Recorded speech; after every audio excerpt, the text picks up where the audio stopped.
All right. We're live. We're going live a little early because we wanted to just troubleshoot in case there was any technical issues. But knock on wood, there were no technical issues. So we'll just hang out with everybody here for a few minutes and just chat with everybody until 2 o'clock, and have everyone join in. Yeah, so if you're here, you're probably getting a notification if you subscribe to us. Just hang tight and we will wait as everyone comes in. Say hello, enjoy the chats. Chat with everybody.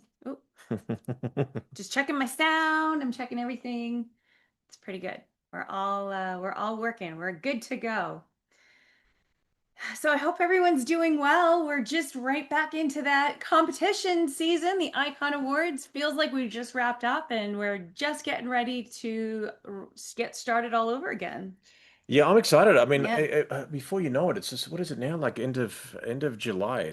It's incredible. But we always enjoy. I got to say, we enjoy the time off, but we're also crazy excited about the new cycle. We have some really cool things we want to announce and show and Yeah. share and all that kind of stuff. But Yeah. we'll do that proper housekeeping shortly. Yeah, it opens in 2 days. Today's July 30, July 31st in Australia, but Yeah. on August 1st, we're ready to go. I think what's really cool too is we're going to refresh the site as well. So the whole back end site where you guys enter and upload things, it'll be a lot more smoother and cleaner. And we've been really excited about all of that too. So hi, you guys, getting people in the chat already. So as we go, you're more than welcome to tune in and comment in the chat. I'm going to do my best to keep up with looking at it, but since we're talking and going back and forth, I may miss some comments, but I still would love to see all of them, and I can always catch them after.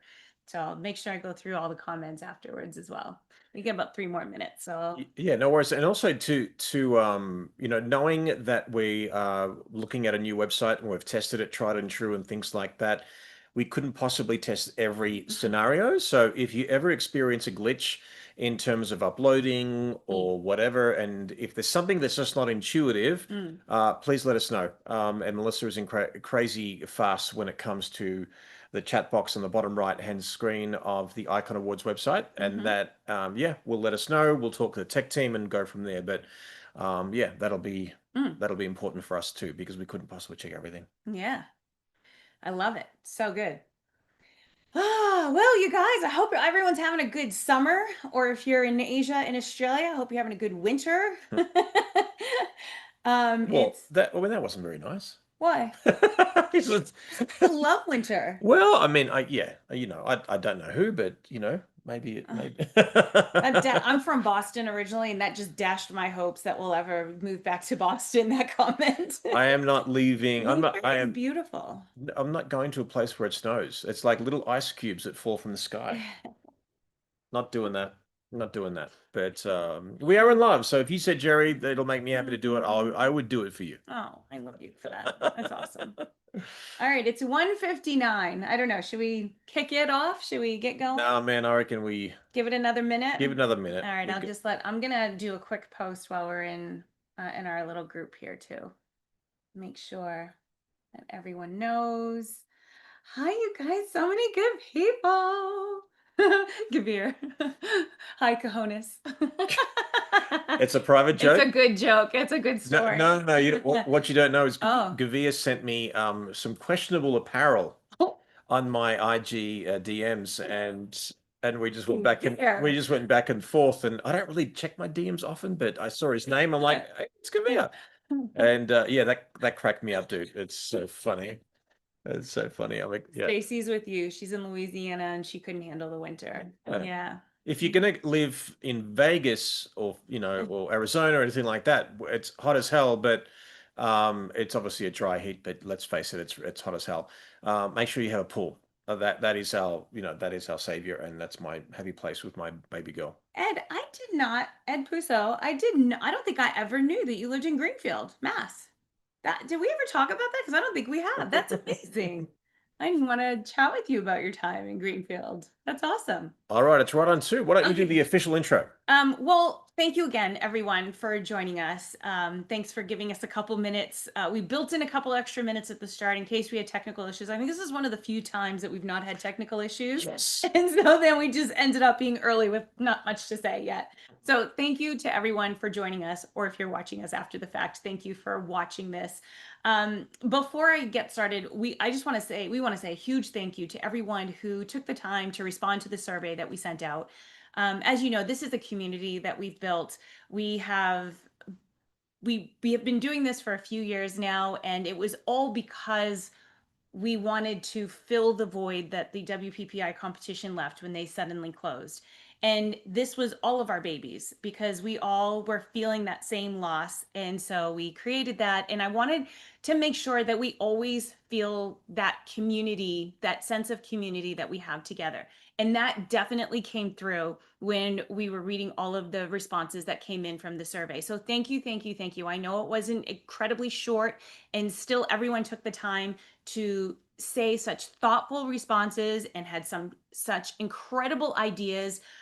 We were genuinely blown away, and we read every single comment, every single response to every single question.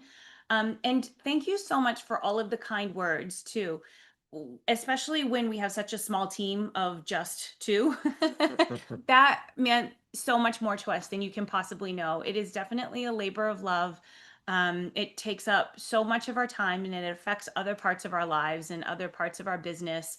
But so hearing that and how much competition means to you guys, and how much you enjoy it really, really, really meant the world to us, and is what keeps us going, to be honest. That being said, we would appreciate some Ruth's Chris Steakhouse gift vouchers sent to the same address that you sent the prints. That would not go unnoticed, and that would be I would, yes, I would eat a ribeye steak and celebrate you guys for doing Um, so, that. but also all of the incredibly thoughtful comments and suggestions. There were so many great ideas. We can't think of everything ourselves, and it's always helpful to know that you guys feel like you have a safe place to offer those suggestions and that feedback to us. So this isn't, that we always know what the pulse is of what everyone is feeling. We weren't able to make changes based on all of the responses. Obviously, there's so many wish lists that everyone has, and some of them just aren't possible for practical reasons. Some of the ideas were not possible because it inadvertently affects other parts of the competition. So we had to look at everything as a whole and make sure that it's still sustainable. Yeah. A lot of things we would love to do, but it's not sustainable. We wouldn't be able to keep the competition going long term.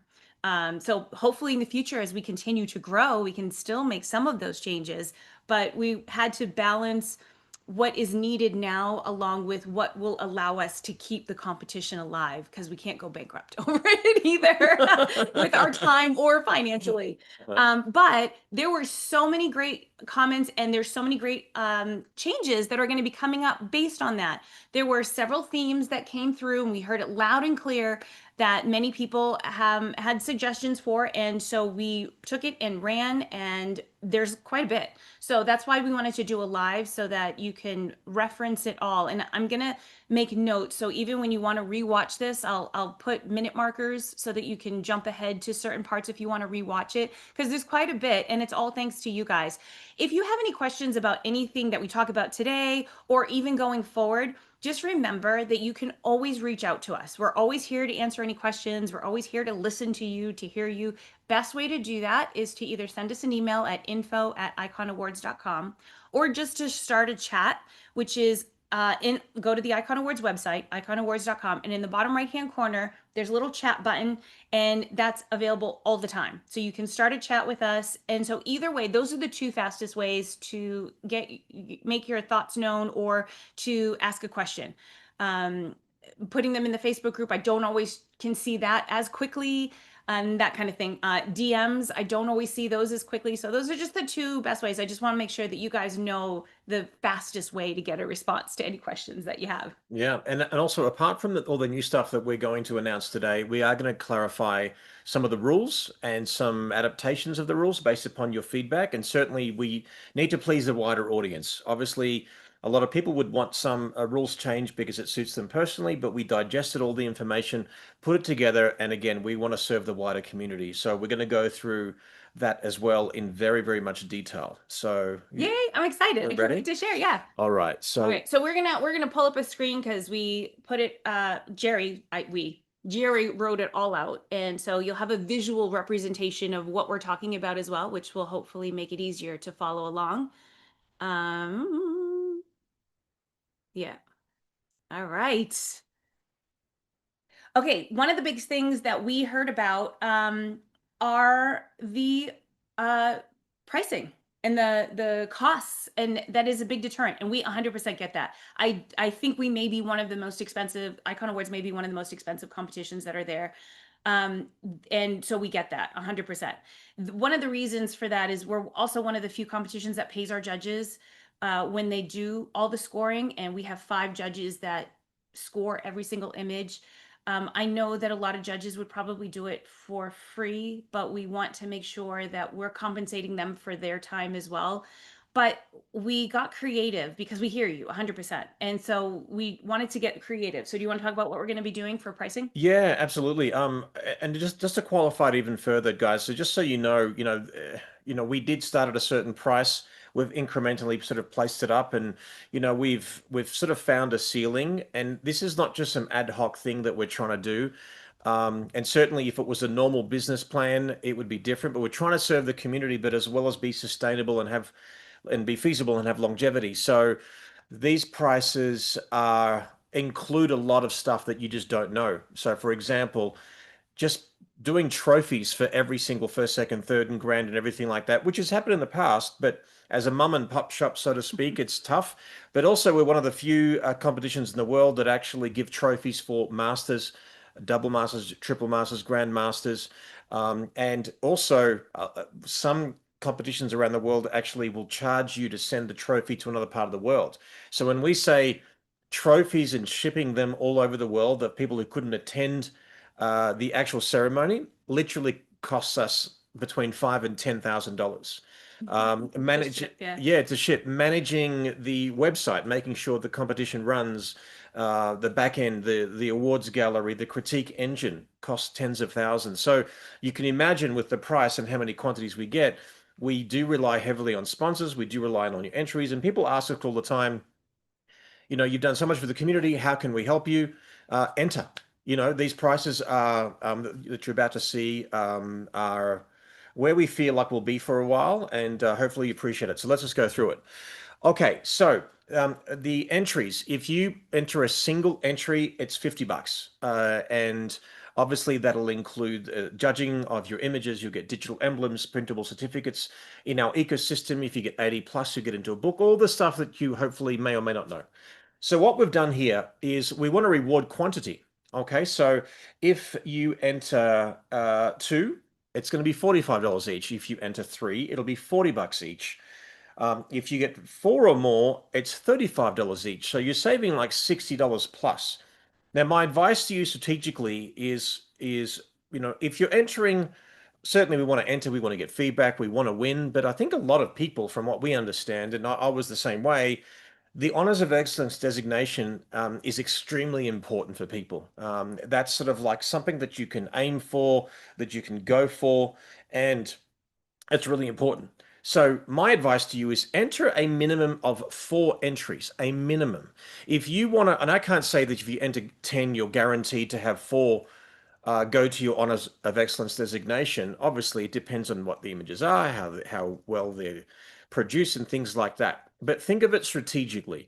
If you enter 6, 7, 8, 10, you hopefully get at least four that are of a score that will help contribute to your Honors of Excellence points.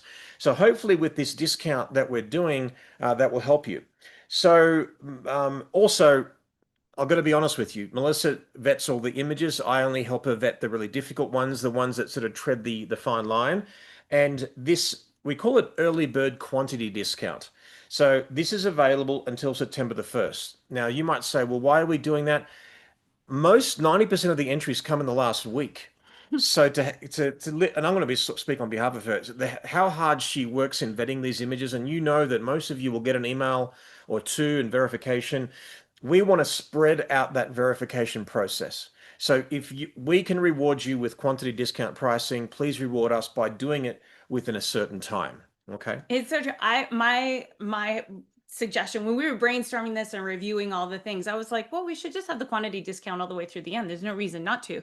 That said, Jerry reminded me because I always feel like I have like selective PTSD because I always forget as soon as it's over. But like literally about I would say about 80% of the entries come in the last 2 weeks.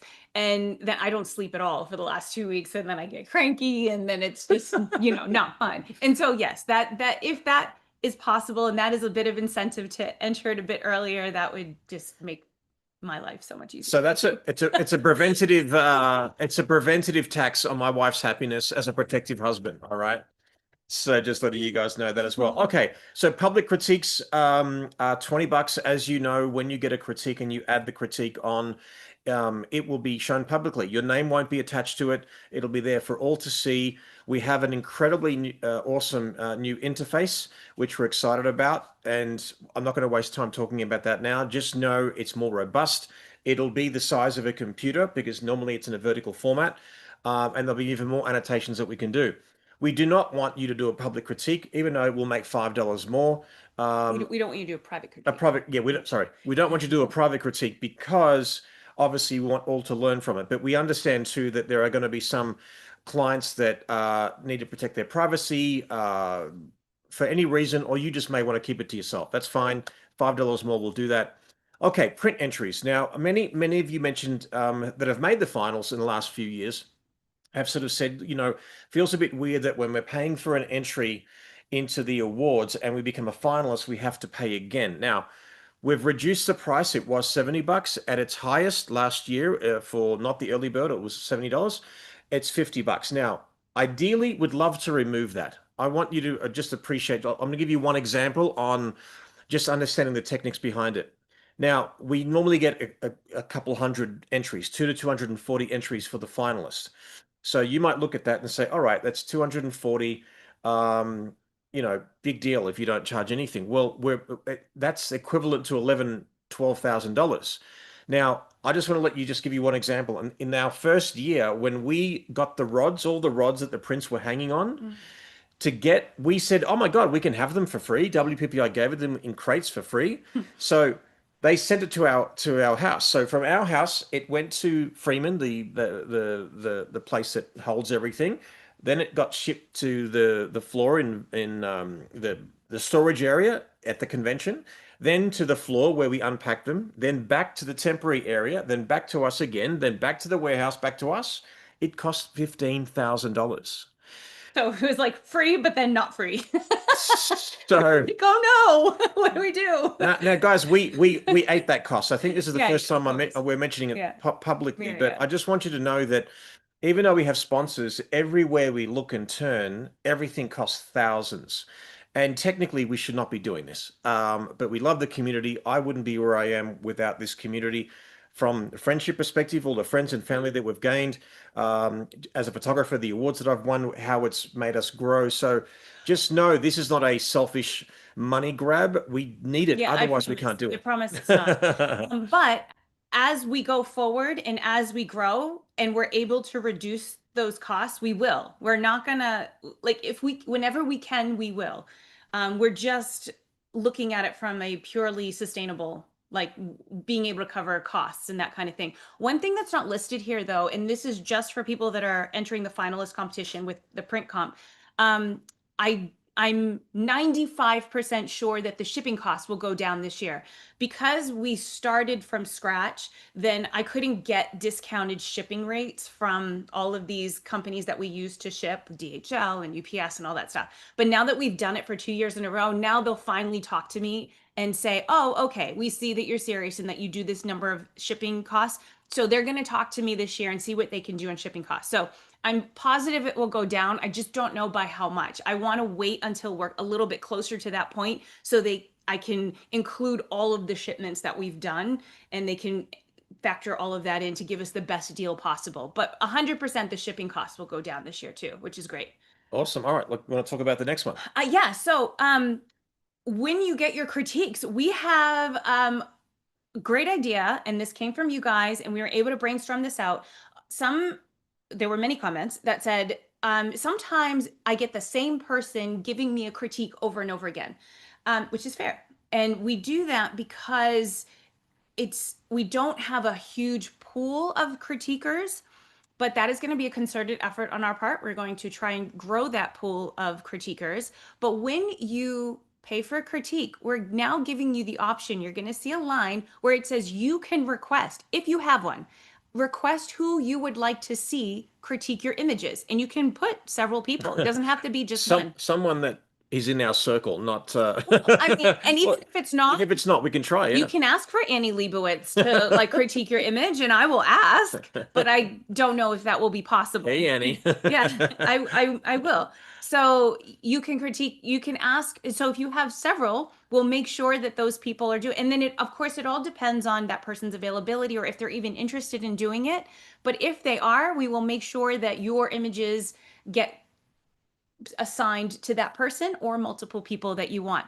The other thing that we're doing is we would sometimes get feedback where I got an amazing critique, but what I really wanted to know about was the lighting. So they gave me some great tips about posing, but I just really was had questions about my lighting and I didn't hear anything about that. So this year we're giving you the option to say what you would like the critique to especially focus on. If there's one particular aspect that you want to make sure that that critiquer touches on, you can say that, and then they will make sure that they comment on that point of it.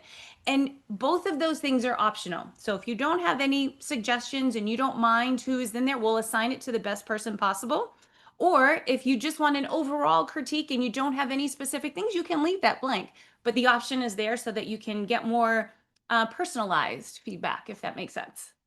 All right, so this next one is a big one on the subject of critiques. Now, as you'd appreciate, the way judging happened for many, many years at WPPI, well, I guess in the 30, 40-year history, certainly in the 10 years that Melissa and I had managed the competition, just for those newcomers who didn't understand the process or don't understand where we came from, you know, all the images were judged in 8 rooms over 2 days. And ideally, we'd love to make that happen, but it's just not feasible. I mean, and we learnt what happened with WPPI's competition, and hence why we started our own entity.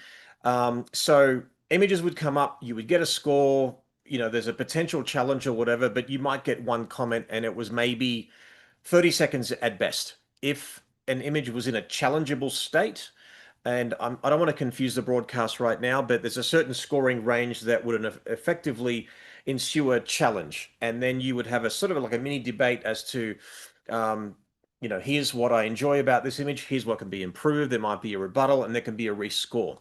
And again, not feasible, and doesn't have longevity to grow dramatically in the future. I always look at things from the top down. What happens if our entries doubled? Could we do it? So that's the important thing. So what happened was in the last few years, we very much focused on the idea of celebrating why the images became finalists in the first place. So where previously you might get a 20-second comment on per image, rather than I was going to go for a big surprise, but that's okay. I'm sorry. No, no, no, no, no, no. I've got a foot pedal here. See, it clicks. It's dramatic. I love it. No big deal. So the idea is that we would focus on why the images became finalists in the first place, and we would have literally a 2-minute conversation per image, which was way more than what it used to be. So in our minds and our hearts and our souls, we feel and we felt that that was the way to go because they're finalists. Why did they become finalists in the first place? Let's focus on the positives. Let's walk into a house and say, why do we enjoy this house? Rather than finding and nitpicking and things like that. Now, many of you said you've missed the old days and you've missed critiquing those images and you want to learn from that process. And I've got to be honest, this was mine and Tony and I and certainly Melissa were involved in many conversations, and we spoke to quite a few in the community about that process. And many of you were excited and are still excited about that process. So nothing will change about celebrating why these images became finalists. But are we saying those images are perfect? No, we're not saying they're flawless. And it's art is subjective, so nothing is flawless. It's subjective, but there are things or elements in an image that became a finalist of areas that it can be improved. So many of you have basically, and also just come back a second, we also have the critiques that you can purchase along with your submission. So there's literally 1,200 images for critique. Now, what was said to us in the survey consistently was, Jerry, Melissa, we love you guys, but the critiques on the website is fine, but we want that experience in the annual judging. And that was a consistent thing that we got. Probably the main comment that we actually got. Now, we don't want to have the images as finalists and then pick them apart and rip them to shreds. The idea is if there are elements in there that can be improved, we're going to touch upon them. And if a fellow judge actually might disagree with that, they can respectfully disagree and then we can talk about it. The idea is that everyone will be on the fair and level playing field. And then the idea is that we can have the critiques there as well. So just know that we heard you loud and clear and we're going to add those critiques back in. I don't want you to think of it as a critique. On the screen here basically says, you know, are there areas of improvement? A nicer way of saying critique, but okay, even improving sounds like it's already good, but we can improve on it and where and how. So that's what we're going to do too. So yes, we're excited about that. Watch this. Look at this pedal. Watch, watch, watch, watch, watch, watch, watch. I didn't I got to be know. honest, I didn't know either. I just remembered I had it.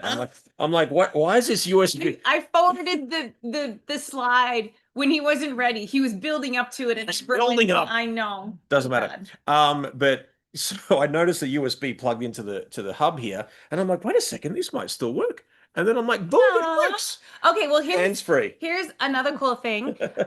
This wasn't in the survey, and we didn't get many comments on it, but I heard it overwhelmingly after the live judging last year. For whatever reason, this past competition was the year when everyone got super creative with their mats and how they matted and Never seen it in my life. I mean, you always see a few, but there were a lot this year, like really, really cool. And then the problem is that so online, when you're not able to make it for the live judging, you're seeing the finished JPEG, which is what's being projected on the screen in the room as well.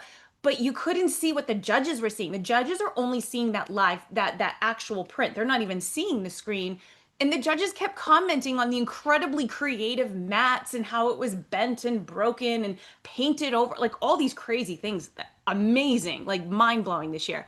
And then everyone who's watching at home was like, well, we miss out because we don't get to see. And that it contributed to some of them winning first and second and third place and all this stuff.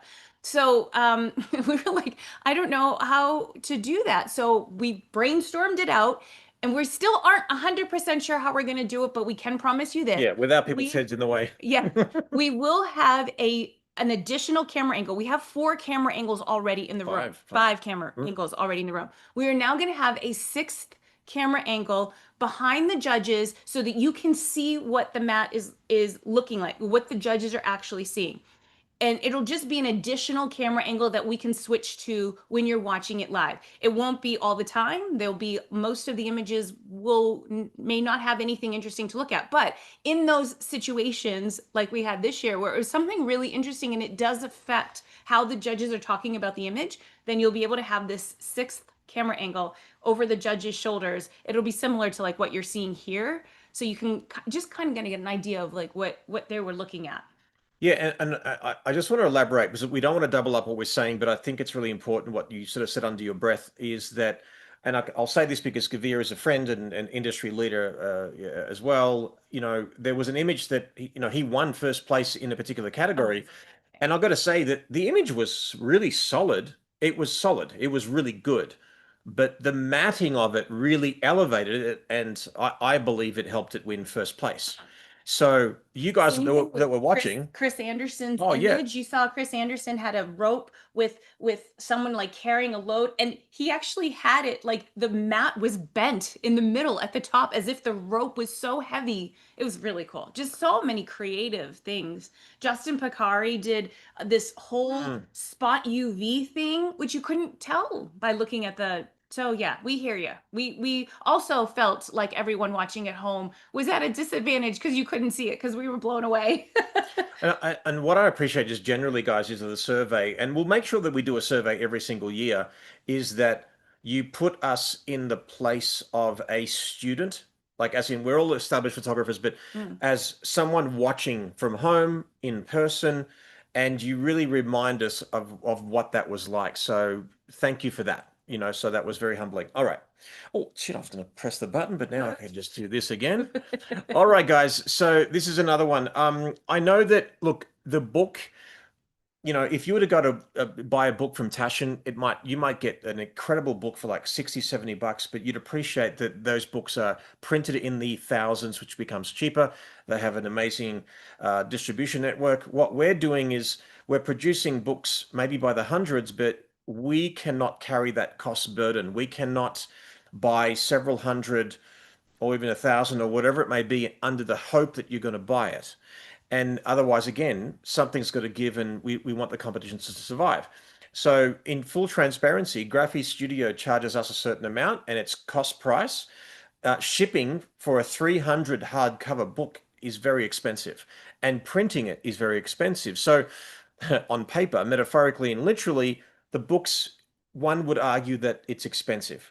So, We actually don't make anything we don't on make the any book. any So money on we're it. charging you what Graphy charges us, and then we're charging you what it costs to ship.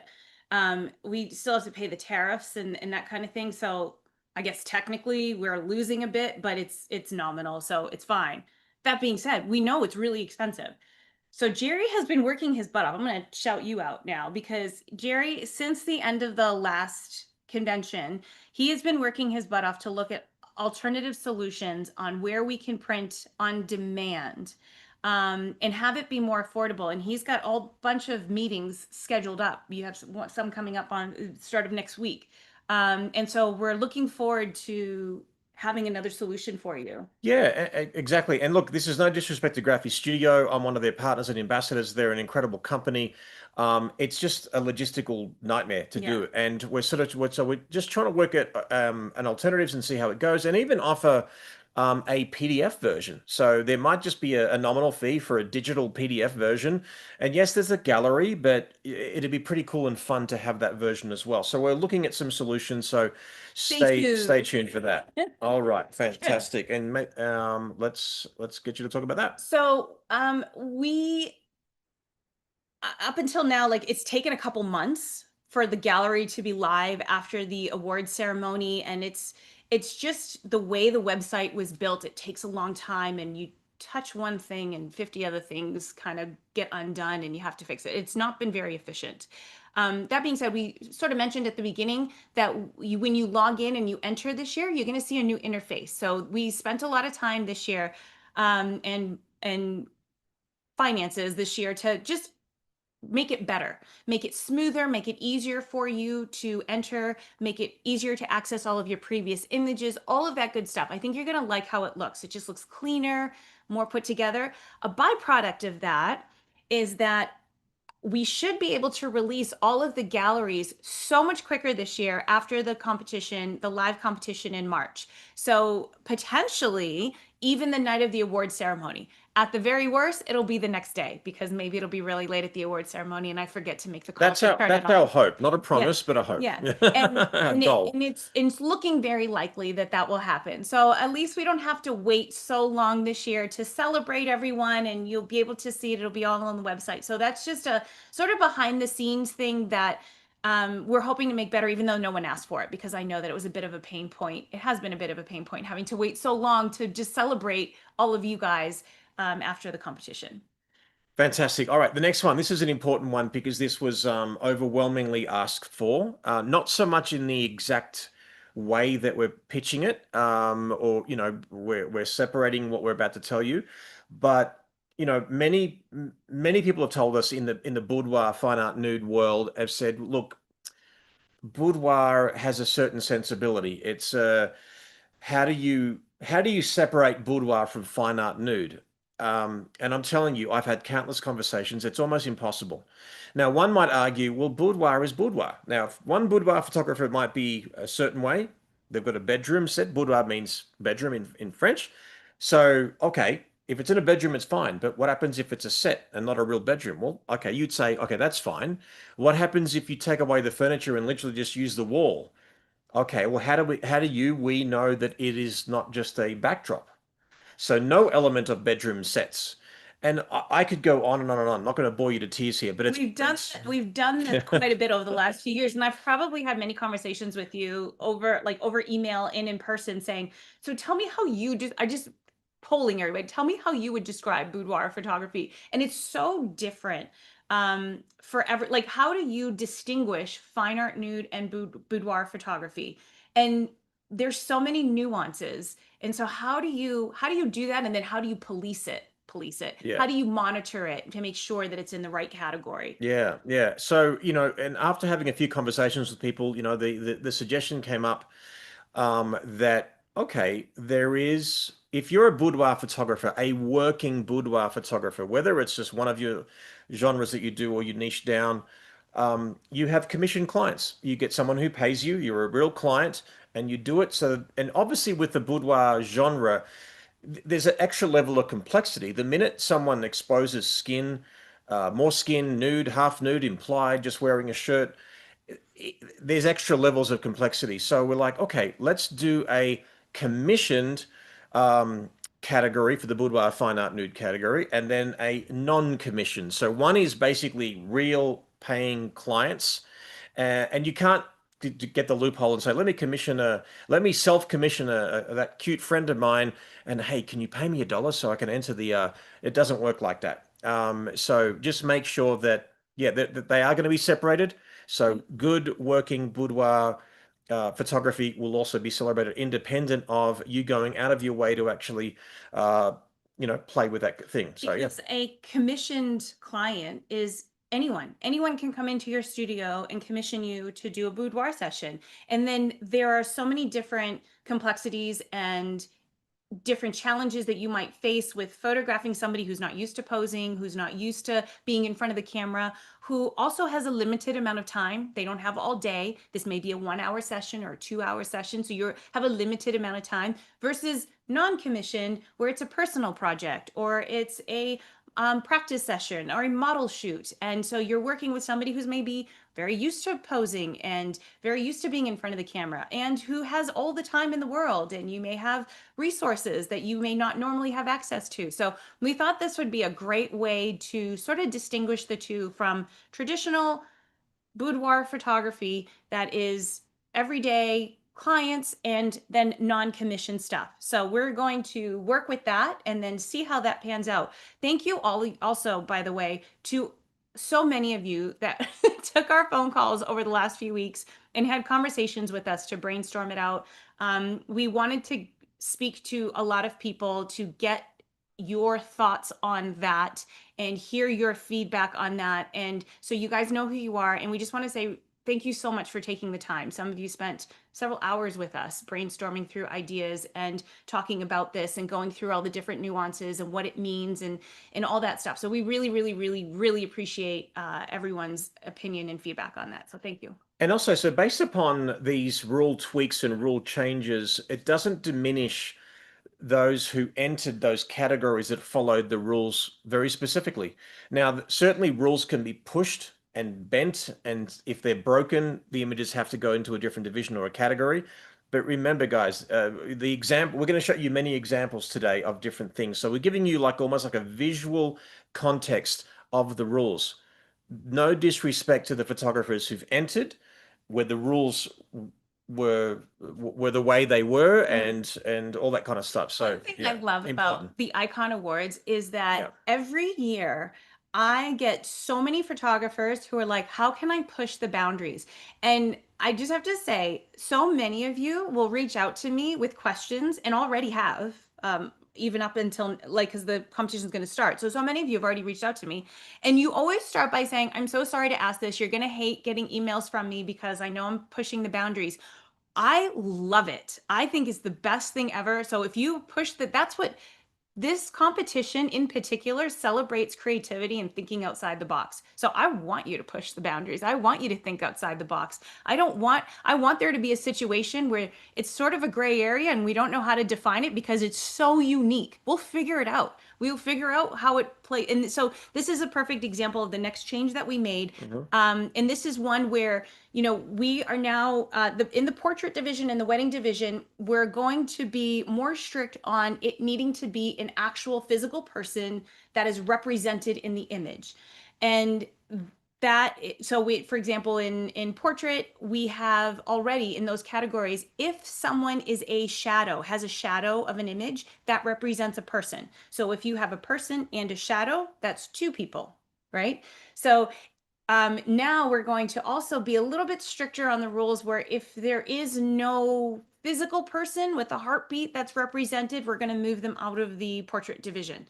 And that's just a tweak that we're making, nothing that it was not allowed before. It was allowed before. It's just as we go forward every single year, we're going to refine the rules as they need to be refined. And this is just one of those small refinements that we'll be making. And that's the thing, guys. Like just know that it those the I would say bending of the rules, the pushing of the rules was because of that shadow element Hmm. or a suggestion of a bride's veil just poking out Hmm. because it adds such an incredible element to it.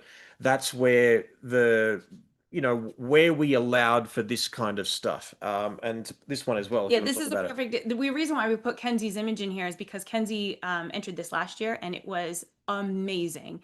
It was so beautiful to see. She entered a few images like this, and this is a perfect example of an image that would not be able to be in the portrait division this year, but it was absolutely allowed and did amazingly well last year. So it's just refining as we go along and looking. What we do is at the end of every competition, once all the entries are in, we look at everything as a whole and we see how things are grouped. And that's also how we figure out how to decide whether new categories need to be added. Did we get a tremendous number of landscape images that would warrant having its own landscape category? So we look at them as a whole. And so this was one of those things that we saw that maybe needed to be refined.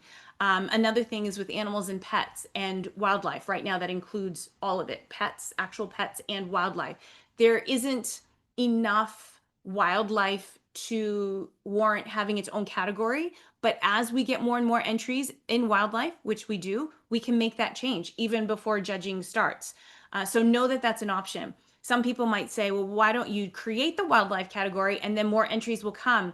It's not quite that simple because we need to be sure that we can dedicate 5 photographers who are going to score each of those images. We need to make sure there are enough images in that category to warrant it. So we can always split it out before the judging starts, but there's so many things that we need to do in the back end, which costs quite a bit, that we need to make sure that the want is there, the need is there before we invest in that, if that makes sense. Yeah, so I guess the unwritten rule that we sort of have internally, if we have maybe 30 odd images of a particular genre Yeah. within that open creative catch-all category, and I don't want to disrespect the category, but if there's about 30 images of a genre for at least 2 years, we would almost certainly expand it. So don't think you can just enter 30 and like, great, we'll have that. We'll have our own Yeah, genre. yeah, not from one person. Yeah, that's a good point. Yeah. Yeah. All right. So this image, for example, would have to be entered into. One of our I babies know. is He's snoring. snoring if you hear him. He's dreaming. That's so funny. So this image, for example, if this was entered this year, this would have to be entered into the open creative category because it is still life, although it represents a child in some fashion. So, all right, this one. So this, as you'd appreciate, similar to a shadow, this strongly implies the presence of a human, two humans, really, a baby and a cloaked figure. But because there is not a human present, then this is where we have to move forward. I'll just we'll go quickly with this one as well. So the image on the left-hand side looks like a mannequin. It's actually a real person wearing a glorified hood. The Mhm. middle one is a question. Now, because a human was used to create a shadow on the wall, that would be allowed in a portrait division. Now, just remember too, you might think, oh, great, I can just shoot shadows. I don't have to worry about anything else. The shadow has to be of a human, but you're also going to compete with humans with expressions. So just know that. And of course, the shot on the right-hand side is a human. We're just covering her head with a lamp. And this was all derived from, the reason why we had, oh, it's not even loosened the rules. This set the precedent for that, but we realize kind of makes sense. A portrait category should have a human in it, or Yeah, some other Salvio format. entered this a few years ago, and we were like, is this bride alone or is this couple together? And that sort of started the whole process of it. So we've just refined that a little bit. All right, so a couple of clarifications. So I'll do the next one because I prepared it. So the following is allowed in wedding, pre-wedding, and portrait division. So yes, any kind of composite images when you're using more than one image to create a photograph traditionally is in the creative division. There's few exceptions. HDR, as you know, where you're using multiple exposures for the same subject matter, blended solely to extend dynamic range. Perfect example is landscape photography. So there may have been the middle one. I'm not so sure about. So it could have been done at sunset and whatever. But say the left-hand image to get the same value outside and inside. Almost certainly there would have been two images created for that. That is totally fine. Okay. So we'll come to some exceptions in a moment where they have to be moved. And again, if you have any questions, because we're sort of going back and forth with Melissa, while I'm speaking or whatever, Melissa will just check the questions and we can be interrupted. We can tackle specific things that we've just spoken about. So just let us know. So don't forget, if as you're entering you have questions, just Yeah. click on the chat button while you're doing it. I'm almost always available there. Yeah, almost always available. I'll let you know in the Facebook It group. sounds like you're lonely and you just want people to. No, no, no, no, really, no. Please don't start a chat just to say hi. Some people do that. Just you're taking time away from me and my babies. All right, we love you. All right, let's tackle this next one. Okay, so head and face swaps. So we sometimes get questions about what's not allowed and allowed.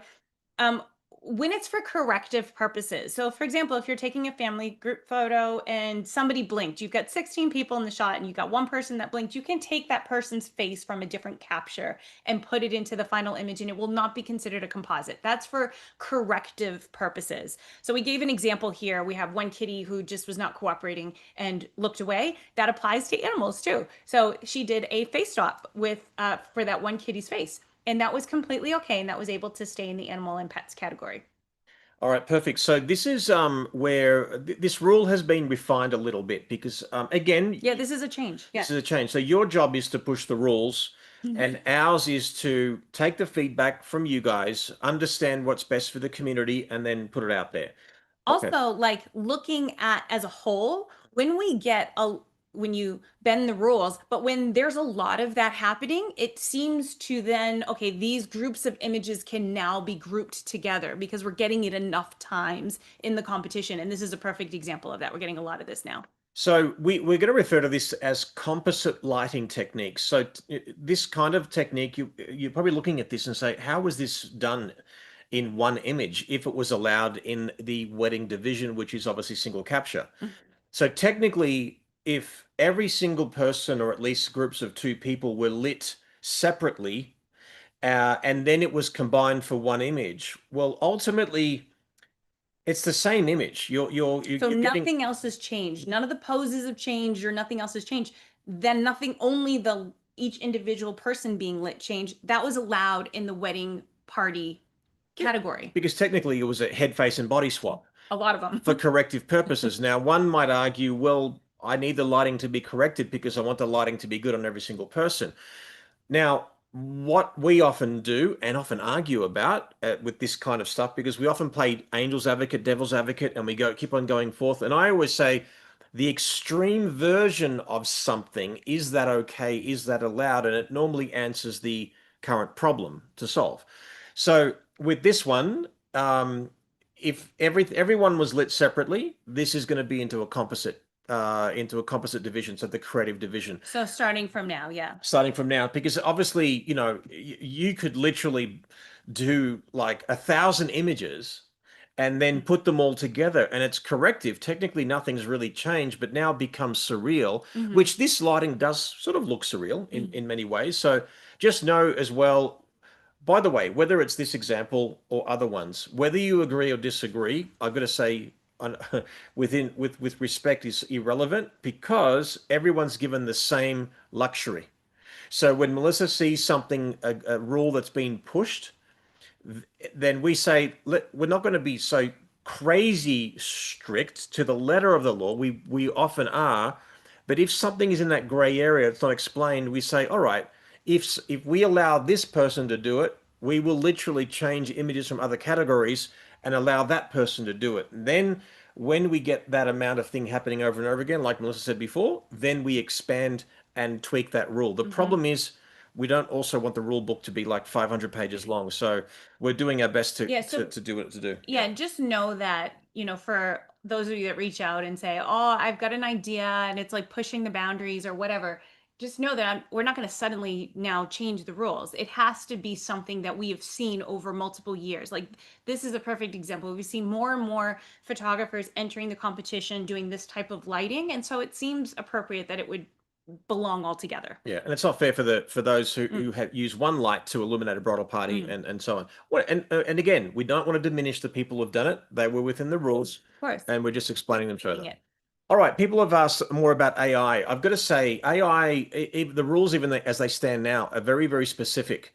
And people have asked for clarification on AI, what's allowed, what's not allowed. And I've got to say, and this is just, I'm going to go on a 10-second rant. Read the rules. A lot of people do not read the rules or they just skip everything and they go to their category and they've missed an entire paragraph. What happens is then you'll ask those basic questions to us. And as you can see, Melissa's very open to answering those questions. But 90% of your questions could be answered if you quickly just read the rules and or rewatch this video. So with AI technology, nothing has really changed from our mandate from last year and the previous year. But basically, images created or enhanced using AI tools is strictly prohibited when they misrepresent an AI generated content as an entrant's own work. So you can't just type in some words, bring up an image, enter it. Obviously, you need a raw file, you need an unedited JPEG, so you've got to prove it regardless. But you cannot use AI to generate any image, person, scene, element, object, or backdrop, whether you project it or it's printed, that did not physically exist or was not created by the entrant. So AI tools, I'm reading this word for word, but I'm adding a few words here and there. Tools that beautify, correct, represent a finished version of the original capture are allowed. So in other words, if you want to use um, something like Evoto, Aftershoot, Imagine, Even some of the Photoshop tools. and the Imagine Photoshop using tools, all AI. that stuff. If Yeah. you want to use that to retouch skin, get rid of flyaways or whatever, have at it. Go for your life. The image already exists. You're looking at, think of AI as shortcuts to get you the destination, but you're not creating something from AI that did not physically and tangibly exist. Is that fair? So, and like also know that obviously AI is changing like crazy. So we will stay on top of it. And as we need to refine and elaborate, we will as technology changes. Just be aware, like a lot of people ask, what about generative fill and all this stuff? Think about it if it's something that you could do manually and you're using it to save time, then you can use that. But be careful when you're using programs like that in Photoshop and that kind of thing, because sometimes when you do that, it will add elements that were not there. And then when I see that, I have to kick it back to you. So, you wanting to fill in some grass or something, which you can do that. You could do that manually and you're going to save some time by doing it. But if it adds a little bush with it or a little piece of shrub that wasn't there in the original capture, then that's not okay. So that's happened, and AI is too smart. And so it just assumes that you want that. But when you're entering it into competition, you didn't photograph that shrub or that tree. And so it can't be included. So you've got to make sure that that's not there. Yeah. So think of like spot healing Yeah. and cloning. Yeah. Fill in a gap. There's a brown spot in the grass. You can fill in the gap, but don't put a bush there or a shrub. I keep saying bush, but shrub. Sorry. I know. I just heard myself. I'm just going to stop. Let's move on. I'm not going to tell you that TikTok trend will No, that's where I got it from. Oh God. Okay. if you know, you know. If you don't know, you don't know. All right. Okay. So this is an important one. Historical photographs or artistic elements not created by the artist that are visible now, as in you've photographed some, a subject in this case on a background or something like that, or photograph them separately and put them together as a composite in the credit division. So if it's visible, it's providing context or a story, but we're not misrepresenting them as the work of the entrant. So we can basically tell that very clearly here. So that's an important one. Mhm. Did you want to tackle the next one, or you want to No, answer it? Okay, no, go that's for it. right. So, Go for it. a question that comes that this is not a change, but this is something that we want to clarify because this actually came up recently in a question. If you photograph we'll take this as an example from Belinda Richards. She photographed all of these animals separately and they were matted separately. So they're all individual portraits and they make up one entry. This is okay in the portrait division. And So and wedding and wedding and and yeah, pre-wedding. Yeah. yep. So it doesn't have to go in the creative division because it's not a composite. She didn't try to make them all into one. They're all photographed and presented separately. So you can do this with people and you can do this with a triptych, for example, or you can have a series of images. And as long as they're all separate by at least a gap in between so that the judges know that these are all separate individuals, then I mean images, then that's okay in the non-creative category. So yeah, Good. that's not a change. That's just reaffirming that because that question comes up a lot. Additional thought here also is that if you want to change the color of a background without changing the reality of it, like for example, and I don't know how Belinda did this, whether she actually photographed on a cream color and a slightly green color, but changing the color of the background is fine, Yeah, right? yeah. So she did change the color of the background. Okay, yeah. So changing, But yeah, that is okay. yeah, but the texture is there. It's reality. We just didn't create it from scratch. So, all right, I'm not going to read every single word here, but these particular rules on the website and the downloadable PDF are very specific. This is specific to the wedding, pre-wedding, and portrait divisions. And we're going to give you examples. So we're not going to read everything here. I think the most important part of this particular screen here is what's in bold. So entries into the wedding portrait and pre-wedding include post-production. We've implied this that complements the original intent of the capture. Tools that beautify, correct, and represent a refined version of the capture are permitted. Now, if an entry contains post-production that materially alters the reality of the original capture, it must be entered in the creative categories, even if it's not a composite or a composite. Did I say in an American way? Composite, you Oh did. my God, I'm just sorry about that. I apologize for my fellow Australians for turning to American.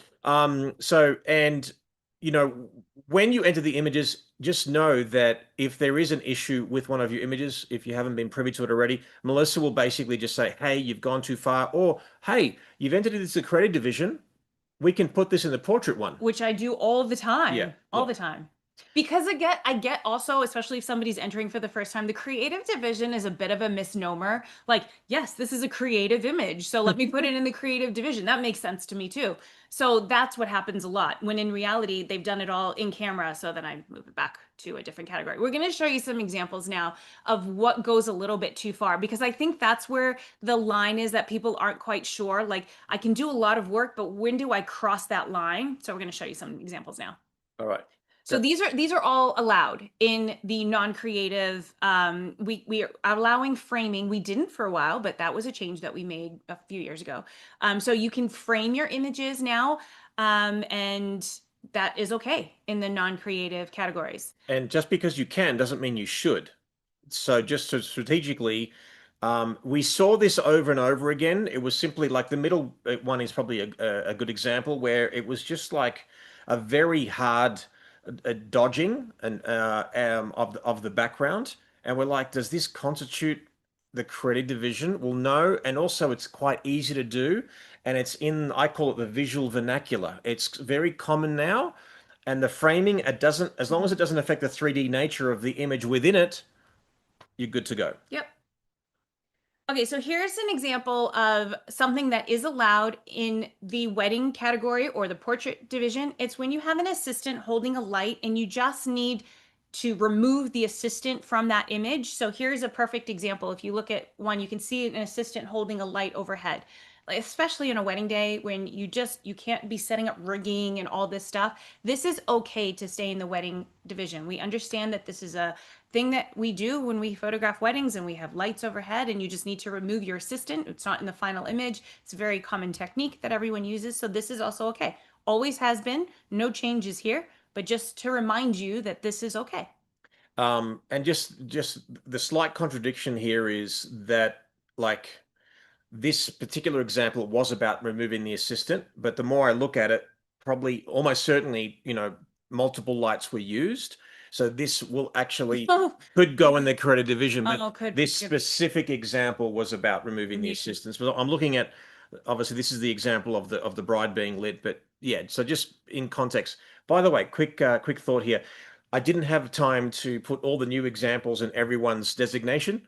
Yeah, So so because Leo's a master now, yes. so and it's also Leandro. So Leo, if you're watching, we really messed up your name here. I'm so sorry in your designation. Not we. I did. I spent all morning refining all this that you're seeing. So I apologize if you're. Leandro de Silva, and he's an icon master. Well, and you know what? I actually think I copied your file name, so it could have been your fault. I I don't didn't know. put the designations, but it's Anyway, fine. I could have been me. Yeah, you're right. anyway, this is about as much as we argue right now. This is the worst that it gets, but it's all good. All right, talk about this one, baby. Here's another example of this one may be a little harder to see on the screen, but it's just showing another example of removing an assistant. At the very front there, you have an assistant who's holding an overhead light, and then the photographer removed the assistant. Wouldn't be considered a composite, and it was allowed in the wedding division, and it still is.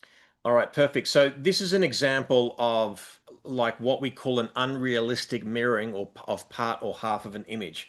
So you can clearly, let's ignore the assistant because obviously that was taken away, but this was created from the image on the right is the final image created from the one on the left. So as you can see, we used, elements of that image, but then it was mirrored and stretched. So something like this, it's allowed, but it must go in the creative division. Now, if you look at this particular one, the final image is on the right-hand side. You'll notice on the left-hand image or the images that you don't have the lights on the right-hand side that the final image does. So part of that image was mirrored. So as long as you're using something within the image and you're multiplying it, it's allowed, but it also has to go into the creative division. So this is an example where the whole image wasn't mirrored. It was only part of an image, but you still aren't able to do that in the non-creative categories. Also, in this case, with our new rules, there was separate lighting on the bride and the groom. So it would also be so multiple reasons why this would have gone, and it did go in the creative division, but why it would still go in the creative division. All right, discuss this one. So our baby. Oh, just me. So this is Robbie Maddie, who amazing photographer. This image one did so well. And this is an example of a background extension. So he extended the background to a point where it was not realistic. And so it got moved. He had entered it into the wedding creative category, and that's why. And that was where it belonged, and that's where it would still go. We just want to show you some examples of what we're talking about when we say unrealistic background extensions. That background didn't exist in real life when he photographed there, and so he created it. And so that's part of the techniques that he used and what the judges will be looking at. So it's an additional level of difficulty that he did, and we want the judges to acknowledge that and consider that when they're doing their scores. Because if the background existed already like that, that may have been an easier image for him to capture. But then because he had to create that, that's an additional level of difficulty that we want the judges to take into consideration when they're looking at what their score is going to be. All right, so this next one.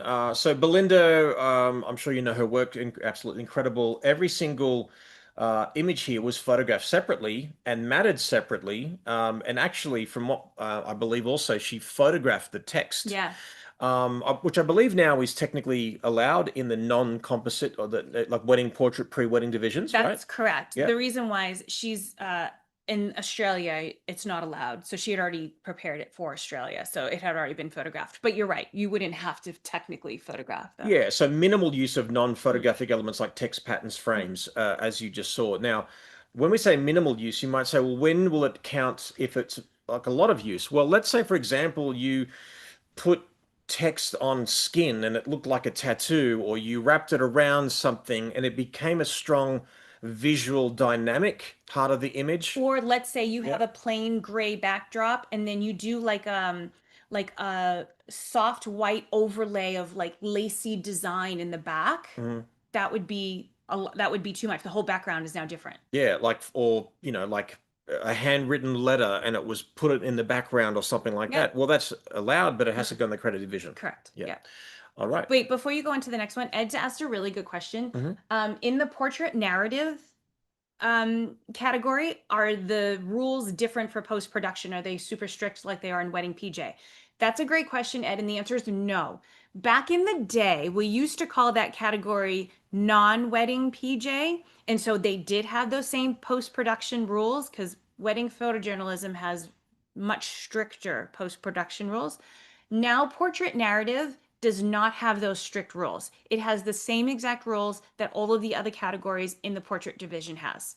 So you can be more creative with your post production. You can do more post production as long as it stays within the rules for the portrait division. So still no composites, basically, is pretty much what it is. But that's a great question. I'm glad you asked that. Note to self, future Jerry and Melissa, I'm just peering off on the YouTube, what you guys are watching right now, and our thumbnails on the top right. I should move the text over so we don't have any crossover. But anyway, all good. Sorry about that. Okay, vetting and verification. This is your baby, so go Yeah, for it. so especially in the creative division, sometimes there's a lot of a lot of raw files that make up the final image. And so when Jerry was looking for an example of this, I went straight to Richard Wood. It was either Richard Wood or Chris Anderson because they're both do the same thing. Often Richard and Chris will send me dozens or sometimes hundreds of images that they have photographed to create their composites. Sometimes it gets crazy. And so this is an example of sometimes of what we're looking at to make sure. So when you're doing detailed composites, you still need to photograph all of the elements. And this is where those AI rules come into play. You can't use AI to create any of those elements. And so as you can see, a lot of work goes into it. And so the judges are also taking that into consideration of all the extra work that you've done. If you are in a situation where you have a lot of raw files, I'm not expecting you to sit there and upload 20 raw files. So just know that you can also send me the main raw file. So in this case, Richard photographed the nymph that is sitting there holding the apple or whatever it is. He sent me that raw file, and then he sent me screenshots of all of the other raw files from his Lightroom catalog, and they were large enough that I could see them. And then any ones that I needed to see more closely, I would just tell him, can you, and see how he numbered them here, like number 42, can you just send me the raw file for number 42? And he could send me that. That way he didn't have to sit there and send me 42 raw files, which will take up way too much of your time. So just know that I can look at the screenshot and get a feel for it. And the ones that I need to see up close, if any, I can ask you for them. And that will save you a whole lot of time. All right, perfect. Okay, this is an important one because a lot of people get well, I wouldn't say confused, but a lot of people don't read the rules, and ironically, this is probably one of the first paragraphs of the whole website, and that is this: no entry shall resemble any of your other entries too closely within the same category and or look similar either to the one that in previous years. And obviously, each entry must be unique to the other submissions. So your instinct would be, I did this incredible shoot of this incredible person, similar lighting, and you've got 5 shots that are really, really good. Let me just throw them in the competition. And I've got to say, we would make a hell of a lot more money if we loosened that rule. We're not doing this for the money. We want to push the boundary of creativity, and we want to encourage you to actually enter in some sort of diversity, not just the same subject. Now, we are going to show you examples of like very specific examples, like this is cool, this is not cool. Now, the only, the caveat is that the exception is that you actually can enter the exact same image in all the divisions as well as the in-camera artistry, because obviously in-camera artistry, it's on its own, it's untouched, even from previous years. So if you shot a killer shot like last year, but you entered it into the non-in-camera artistry division, but now you want to, that's no problem either. So just know that's cool. So now, maybe we'll rapid fire this because we've gone a while and we've got all the categories to go through as well. Yeah. So let's talk about it. Also, can I just say Yeah. one with this particular, especially, this is where entering early helps you out even more than it helps me out because I always will try to work with you. So if an image is too similar and I know it's not going to be able to stay in, I'll contact you and then I'll say you have a month and a half to to find any other image that you want to enter in place of it and you can replace it. The issue is when you upload all your entries the day before the deadline. And because I have so many that I go through, sometimes I don't see it until another week after that. And we have such a small window from October 1st, when the deadline closes, to when the judges need to start judging, that I sometimes have to reach out to people and say, these are too similar and there's not even any time for you to upload another one, like, because the judges are going to start judging tomorrow. So then you lose out on that entry fee and you lose out on the ability to enter that in any another image. So this is where if you just enter a bit earlier, I can work with you. I will always work with you. My goal is to never disqualify anybody. I'll do everything I can to not disqualify an image, just replace it with a different one.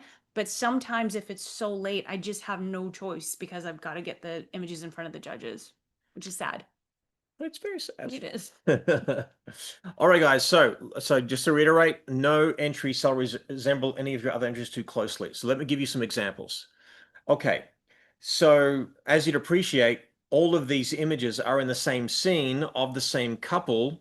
And although they're slightly different, you would have to pick one of these three. Okay, so okay, well, both similar technique in terms of light and shade, different subject. You can actually enter both of them if you wish.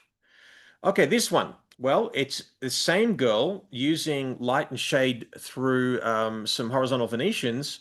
Although it's in a different spot, it's too similar. You'd have to pick one. Okay, this one. All right, you've got vertical, you've got a horizontal, you've got a different crop, but ultimately it's of the same person, the same area with similar lighting. You'd have to pick one. This one, again, you'd have to pick one. They're very similar. Yes, the background's slightly different, and you'd have to pick one. This one, okay, so you've got the same girl, slightly different areas. One's vertical, one's bird's eye, one's a different angle, closer crop. You would have to pick one.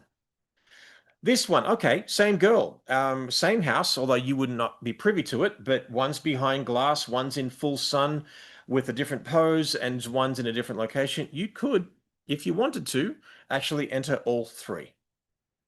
Okay, so this one, well, they are technically, we would accept both of these. They are both allowed, but I would not recommend it because they look very similar. What you have to also do is be strategic. If you are a judge looking at a category, yes, every image is looked at independently and scored independently.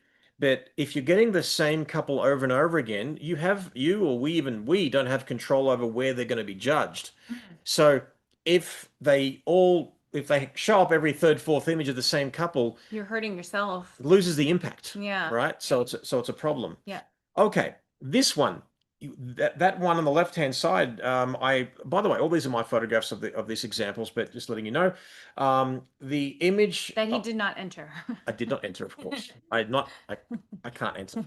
The top image is actually in a bedroom with the sunlight, and then the one on the right-hand side is of a sconce.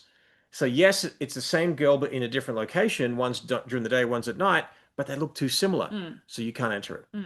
Okay, this one. Well, there's all three images. They look slightly different by being vertical, horizontal, and closer crop. You'd have to pick one. This one, okay, you've got slightly different spots, different cropping. You have to pick one. Okay, this one is the reflection of a dresser. One is of a pocket of light on our landing here in the staircase. They look too similar. Pick one. Now, technically, all of these are of the same person in the similar house, but they are all in different spots and they look different enough to each other, so they are allowed.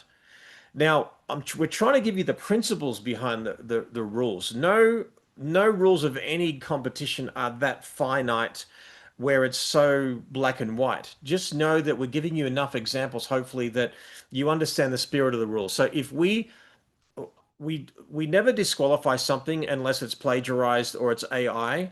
Usually Melissa will just reach out to you and say, "Hey, I love you and all. You've done this. We just may have to move this into a different category."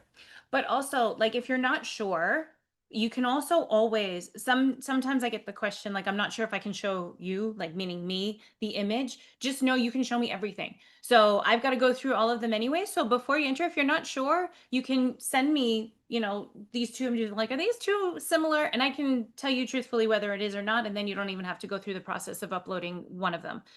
So feel free to do that anytime. That's what I'm here for, to help with that kind of stuff, and we can work it all out together. Also, if you are new to the competition and you'd never entered before, something that I'm very proud of is that I'm like, when I would enter in any competition for that matter, I would have to read the rules, which of course you do. But when you upload it, sometimes you sort of forget where and why and how. When you upload, there's going to be literally like a question wizard. And it's literally like a multiple choice. Was this photographed on a wedding day? Is this a portrait? Is this this? And you basically just, it literally will guide you. And I'm telling you, it's never been broken. And when it's broken, some people literally just won't read. Now, I understand English might be a second language for Yeah. people or a barrier. I totally understand. And all respect to you, absolutely. But there are a lot of people whose English is their first language who just will not read and literally will put a bride in a creative category or something that's so nondescript. It doesn't happen often though. I mean that the wizard works really, really well. Yeah, So like yeah, it definitely will help you figure out what it'll recommend a category at the end, and yeah. it's almost always perfect. Yeah, it'll recommend a category and you can change it if it's like maybe you did break it for some reason. And if you if you've done it like I want to say authentically, if you've read the rules and you've gone through the questions and answered them and it comes up with a weird category, let us know because you've broken it now and then we can We gotta fix fix it. it. All right, now, and again, I know this has been a long broadcast, but it's important, and hopefully you might even use this as a reference to look at the rules. You might be listening to this, when you're driving a car, whatever. Let's now jump into the categories. Okay, so to be clear, line in the sand, Yeah. this that covers all of the new changes that we're making for this year. What we want to do now is we're going to quickly, just very quickly go through all the categories and give you examples of images that go in each category as a visual reference. And then we'll keep this, as Jerry said, and with little shortcuts so you can go right to that minute mark if you have questions about that category. But that covered all the changes that I wanted to share, we want to share with you guys. So maybe for speed, we'll do one division each. Yeah, Okay. yeah. All right. So as you can see now, there are 25 categories. So we're very excited about that. All right. So let's go through it. Obviously, couple together wedding day. They have to be a real couple, actually married on their wedding day. And the only time that we sort of make that exception is, let's say, for a cultural wedding, like a 5-day South Asian wedding. Well, yes, the complexity is still there, the difficulty is still there. That happens. This also could be a vow renewal. Okay. Couple together wedding day. This is we showed this earlier today. The shadow of the groom here is a strong visual element that would still have to be entered into couple together wedding day. Now, this just shows you sort of corrective, retouching. As you can see, the top part where the arrows are and that sort of that dodging and burning that's been done. Well, we've filled in a gap there, but it's corrective. So this will not have to go in the creative division. Okay, as you can see there, you've got the finesse image up there on the right-hand side, and then you've got the softbox, and part of the frame has sort of been blended a little bit. It's using the existing image, and it hasn't fundamentally changed the intent of the original capture. Bride and groom alone, that's pretty straightforward. It's just a bride and groom on their own on the wedding day, very straightforward. This also just gives you an example that obviously a quick change of black and white, removing detail um, from that particular background, fine. You can enter that into the wedding division, no issue at all. Wedding party and family and friends. Okay, so this one you might look at and say, why do we even have to explain it? Well, this almost certainly was coordinated by the photographer because it was entered into wedding party, family and friends, although it appears as if it's a wedding photojournalistic image. But because it was coordinated, as in let's do the reveal of the bride with the parents, that's why this becomes in the wedding party, family and friends. As you'd appreciate, you might have just a flower girl or people that are not the actual couple, bride or groom, bride, groom, groom. No problem. There's a home for you here too. Wedding photojournalism, you must very specifically, with all the rules for that matter, but there are even more specific rules for the wedding photojournalism category. You can't even get rid of a cigarette butt. You can get rid of sensors and sensor cleaning and things like that. I'm not going to go through them with them now, but make sure that you read the rules. And if you inadvertently break them, either you didn't read the rules or you're just a bit lazy with it. That's okay. We'll find it and we'll have to reach out to you. So here's an example. William Aldwin's image, and you'll see the shot on the left-hand side. We had some distraction there on the right-hand side that was cropped out, but you can even see those crates on the top right of the image. Traditionally, you would say, "Hey, that looks a bit off. Let's just take that out." But he didn't. He left it in there, made it black and white. But ultimately, it's the same image, just cropped and made to black and white. All right, you go for it, baby. Awesome. Okay, so pre-wedding division, very similar in the sense of who's involved in it. We start with the couple together non-wedding day. It must be a couple that you're photographing. They need to either be engaged or married, but if they were married, it needs to be within either before the wedding or well, they wouldn't be married yet, or within a month afterwards. Sometimes we'll do portrait sessions with the couple because we didn't have enough time on the wedding day. We'll do them after the wedding day. What this implies is that you have more time built in with the Mhm. couple, and that's why we've separated it out. On a wedding day, things are chaotic, things are hectic. You have a finite amount of time. In pre-wedding division, you have a bit more time built in. Couple together, non-wedding day, it can be a couple in their wedding clothes or not in their wedding clothes, like an engagement session, a casual engagement session. Either way is okay, but it shouldn't include other people in it. Then after that, we have, this is another example of couple together non-wedding day. In casual clothes on the left-hand side. And then on the right-hand side, because we talked about that shadow rule, because the groom's shadow is visible and an important part of the image. Or silhouette, yeah. Yeah, Mm. goes in the couple, not bride alone. This is the bride or groom alone non wedding day. And of course, it just means that the person is on their own, doesn't include anyone else. And so we have an example by Susan here, by Kelly. It can be a bride during an engagement session. So they could be in casual clothing or it could be in a wedding dress as well. So keep that in mind. We also have models non-wedding day. Models non-wedding day is for any thing is not an actual wedding couple. It could be for an editorial, it could be for advertisement, it could be a model shoot, it could be a personal shoot. And so they're in wedding clothing or formal clothing and taken during that. And again, that hints to the amount of time and resources that you have available when you have a personal shoot or a commissioned shoot that is not from an actual paying couple. All right, let's go to the portrait division now. Okay, maternity, as you'd appreciate, it's self-explanatory, but it also includes women individually or within a group. It's really up to you.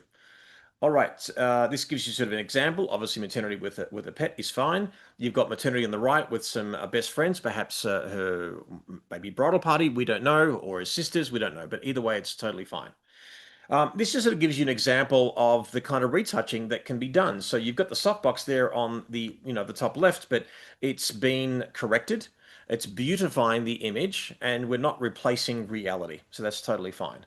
And same sort of thing here. As you'd appreciate, we've removed the light source, removed the grids, and we've retouched what's physically there. That's totally fine.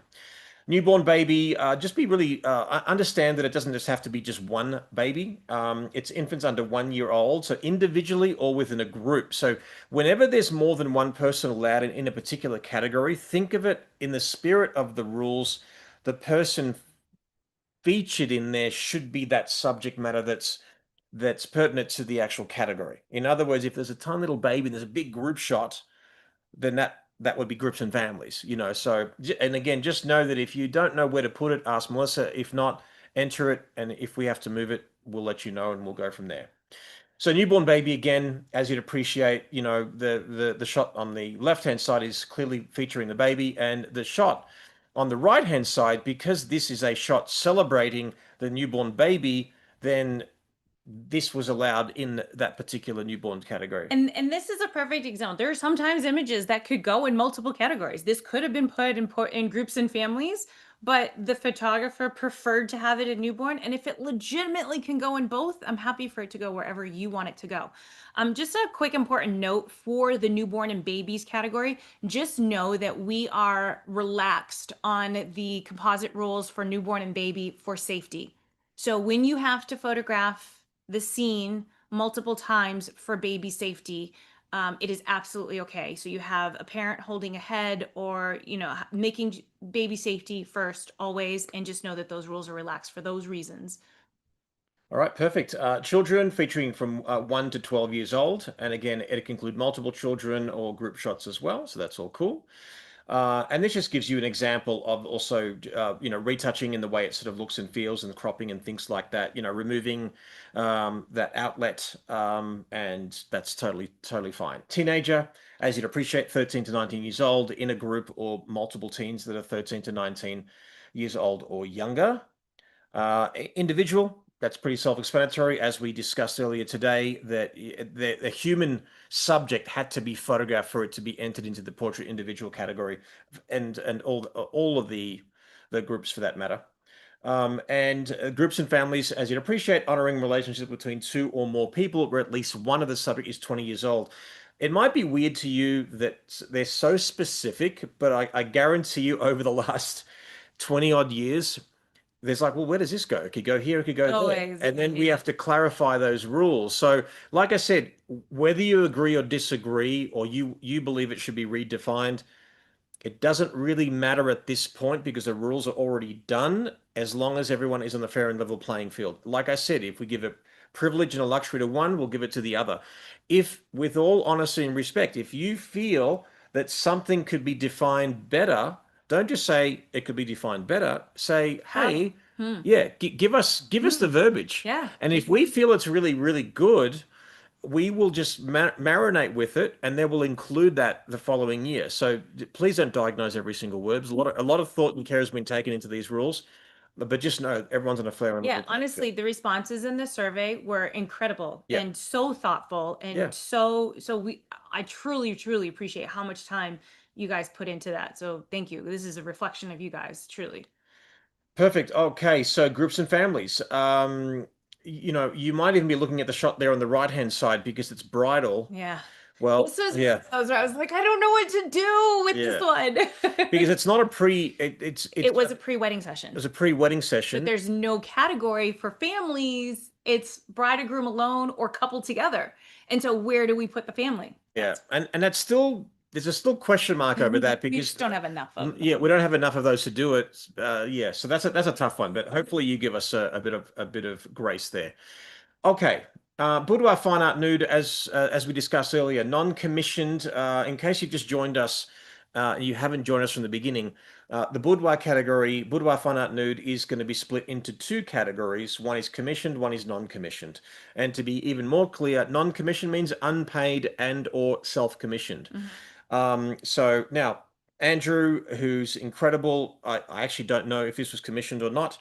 I'm going to assume it was a creative project. It doesn't really matter. It doesn't diminish the fact that it did really well in the Boudoir Fine Art Nude category. We're just clarifying and expanding the rules for this year.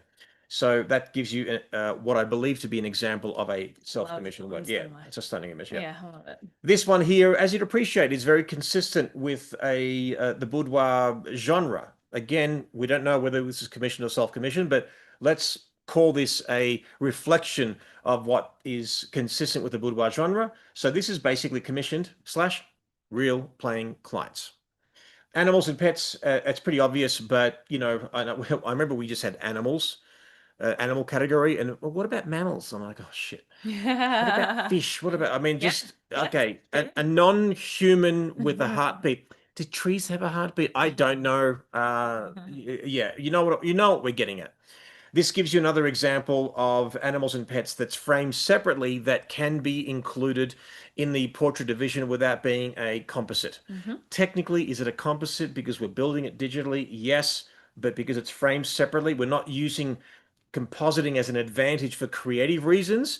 It's just a story-driven The judges thing. are looking at each individual image. That's Yeah. the difference there. Animals, pets, obviously we have a horse here and a girl, but because the horse is very prominent, we can put this in the animals, This is pets. this is an example though of something that could have gone into animals and pets, or it could have gone into teenager, assuming she's a teenager. Um, just know that, but because of that, and Alina put it into animals and pets, it stayed in animals and pets. That being said, just be aware that the judges for that category will be focused on the subject that you are entering, right? So they'll look at the overall image, but knowing, is this horse being represented appropriately for the animals category? And not to debate you live on air here, but I think if this was entered into the group and families, this specific one, because the horse is so prominent, Mm. it probably almost certainly would go in there. Because then, then what? This is the kind of conversations we have all the time. I'm like, well, if the horse was smaller and it was a miniature horse, I don't know what they call those little mini ones, but Miniature horses. no, there's like a particular breed Oh. and whatever they call it. But anyway, if it was a smaller horse, would that be Mm. allowed? And then, so what I'm trying to say is, I want you to get into our mindset that, Melissa will look at everything. It's important for one person to do everything so it's consistent. But when we have these debates, I always say, well, if it's the extreme of it, would that be okay? And if it's not, that's when we compromise and we say, you know what, we can't do that. All right. Portrait narrative. As you'd appreciate, this is a bit of a catch-all for everything that doesn't fit in the other genres. Ideally, we would separate these, and I know that there's been questions on whether a particular type of photography, whether it's just aerial, as in, aeroplanes being its own category, or, the one of Jane Eng's there shot on the left-hand side, or, theater. We just don't have enough to separate. You just have our promise that if there's enough entered of a particular genre within, let's call it the two catch-all categories, portrait narrative and the open creative, we will make a considered effort. And sometimes I think, yeah, well, I know for a fact, we've even done it after the fact. Yeah. We've had enough entries into a Yeah, category we have. where we've split the categories, let you know, and then surprise you that, hey, there's actually an extra category this We're year. not afraid, just like, I don't think anybody would say this, but we're not afraid of doing hard work. Like, Yeah. makes a lot more work for us, but I'm not afraid to do that when clearly you guys have spoken, because that many entries have been entered, and it just makes sense to have its own category. So we will do it at the last minute for sure. Perfect. Before we jump into that, Giovanna's asked a really important question. Sure. Going back to the boudoir, commission versus non-commission, how will we know if something is commission versus non-commission? And the truth is we're going to be relying on the honesty policy, which happens a lot in the competition anyways. But I'm going to trust that if you're telling me that this is a real paying client, then it is. If there's ever a question though, just know I may have a question, and it may look like a commercial shoot, and I may follow up with you, and I probably will. And just ask. I just want to make sure, was this a paying client? And then you'll have to tell me whether it was or whether it wasn't. And know that if someone intentionally tries to be dishonest and it gets found out, there'll be consequences. It'll have to Happened be, before. it has happened before. Mm. You'll be disqualified, there'll be points taken away, and then you may be barred from entering Ever for again. a small amount of time or forever. So the consequences are high for intentionally being dishonest. But we are relying on people to be honest about this, whether this was a model shoot, self-commissioned, non-paying, where you had the Yeah. time, Mm. or whether this is an actual real paying client. And for sure, if you're entering those categories, expect to hear from me, just so I can, make myself feel a bit better, especially at the beginning, to understand where everyone is entering. But yeah, that's where we stand with that. Yeah. And that goes with all categories. And just know that, again, I want you to look at the extreme of that case. I want you to pretend like you've won. I want you to pretend like 5 people, 10 people have reached out to us and said, I don't know, I don't believe this. Yeah, And we'll say, all right, give us your invoice, yeah. show us the images from the shoot, and let me even ring up the client. That it could be the extreme, and you don't want that. So in the spirit of the rules, Yeah. So as Jerry yeah, said, it has happened before yeah. where we've needed to ask for proof that you can black out the sensitive information, but we like need to know, when it has been questioned by, people have come to us and said, I know for a fact, I talked to this person, this isn't a real client. We used to have a category for advertising. Mm. And that's where it came up a lot. It had to be a company that had paid for you to create advertising material. And so we needed an invoice, a work order, or something like that. And so that would be one of the things that we would ask for. Yeah. Yeah. Good question. I'm so happy you asked that, Joanna, by the way. Thank you. All I right. Go. meant to mention it and I just forgot. Okay, go for it. This is yours. Oh, creative division. Okay, so creative division is where you have a bit more freedom. Composites are allowed, but doesn't mean that every image in this division is a composite. In fact, many of them are not. It just means that you're given more freedom in the post-production process. And so we have a few categories in this one. We have the wedding creative division. Um, well, if you can go to the next one. Oh, yes. Yeah. So some examples of things that are only allowed in the creative division is composites, as I said, but also multiplying objects. We talked about that a little bit. We showed some examples, but here's a perfect example. A bride and groom was photographed once and then, or a couple of times, and then duplicated to make this incredible visual effect. But this was in the wedding creative division. It's a perfect example of what's allowed there. So we have the wedding creative division, which is images that were taken on the wedding day. So the base image was taken on a wedding day, and then you can have fun with it in post-production afterwards, and you can then enter it. Pre-wedding creative, just like in the division, it's images not taken on a wedding day. It could be at an engagement session. It could be a bridal shoot. It could be an advertising, for your studio kind of thing, a personal shoot. All of that would go into pre-wedding creative if it was not taken on the wedding day. We have portrait creative individual. So portrait creative was the largest one because it included everything that was not wedding related or pre-wedding related. So we divided it up into how many subjects you're having to work with. So you have one portrait creative individual is just one subject. It could be an animal, it could be a person, whatever it is. And then we have portrait creative group, which has multiple images. Before you go further, in case you're missing it here, too, that like this is digital painting, so that's allowed, but that it's a base. The base image has to be a photograph, and you use Corel and all that kind of stuff and make it a digital painting. That's totally allowed in the credit division. But because it changes the reality, that's why we put it into the creative division. This is portrait creative individual. We'll get a lot of these where you have the dress flowing, but the dress doesn't flow quite right. In this situation, there was one piece of fabric, but then in the final image, you can see how it looks like there were multiple trains that were behind it. That's an example of it needing to be moved into the creative division. Even if you didn't have multiple trains that were going, even if you just had one really long one, right? But the actual fabric was, say, 3 feet long, but then in post-production, you extended it to be like going up into the sky or extending it so far that it's no longer realistic. That would go into the creative division because you took some liberties in Photoshop afterwards, basically. Another example of, how this was not possible to balance this sculpture on a person's head. So it was held there. And then in post-production, the tattoos were also added to her shoulders. So all the elements came together separately and then created one image. And then that's why it was in portrait creative individual. Portrait creative individual. This is like, nope, this is multiple animals. Actually not. This was celebrating one dog from when he was born all the way until he was 1 year old. And this is him at all different ages. And so it's actually all one dog. So even though it's multiple versions of that dog, it still went into portrait creative individual because it's one individual.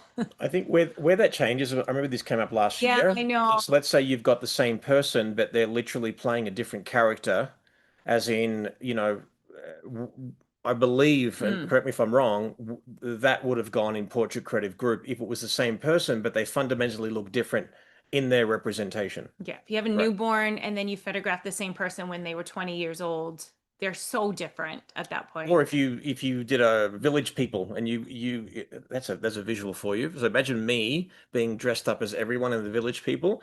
Technically it's the one person, but I'm looking like that's just weird that I just came up with that. But Mhm. anyway, that's my brain. All right, what about this one? Yeah. So another example of an image that was in portrait creative individual, we talked about how multiple reasons why this went in there, but one of the reasons we talked about framing being okay. But do you see how the flowers extend past the frame? It makes it more 3D. That would not be allowed in the portrait division.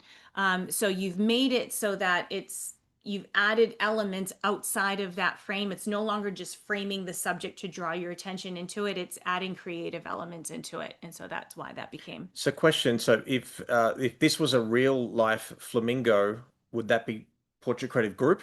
It would be Portrait Creative Group. Yeah, okay, Yeah. but because it's a taxidermed Yeah. or something, or a figurine or something like that, Yeah. that's why it's Yep. individual. Okay, That's right. all right. Portrait Creative Group, multiple people. Yep. So these are examples of that. It's probably an example of what we Yeah. discussed, which is before. Yep. Different characters. Different characters. So Yeah. you're using different, you're using a body, but Yeah. there's multiple. That's where it's a gray line, right? Also, so talk about the fish and also the hands, about why this is in Well, group. that was in, That wasn't it? Was no? that was Open Creative. Was it? Yeah. Okay. You put it in the wrong category. So bottom left-hand side with the fish was in Open Creative. Yeah. My mistake. I Yeah. apologize for that. Yeah. The shot on the right-hand side, as you can see, there's one person, but then there's multiple hands on the bottom left, and that's why that was in group. Yeah. So these are just examples, just so you can reference them later. We'll have this earmarked so you can jump to that category, but it'll allow you to see, different examples of that. Yep, you can keep going. Yeah. It's just different Again, examples. this is where the rules were pushed a little bit, but still within what we Love discussed. it. I love it. Don't stop pushing it. Fashion and beauty. Fashion and beauty is tough because I know that a lot of people try to maybe spread their images out. Fashion and beauty is really about the fashion or beauty elements. It's not about the person. And so if you're taking a portrait of a person and you just don't, you want to have some images in portrait individual and some images in fashion and beauty, just so you don't have them all in the same category, it's not going to work. I'm gonna have you put it all back.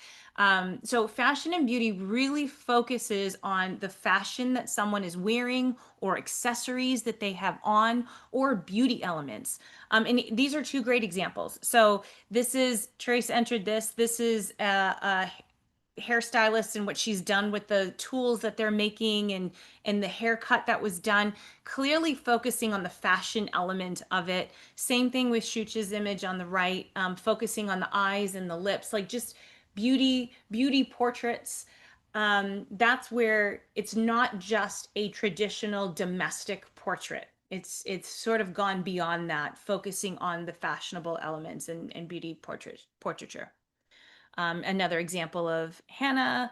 All of this text was added afterwards. This was amazing. I loved this image as well. These are just some examples.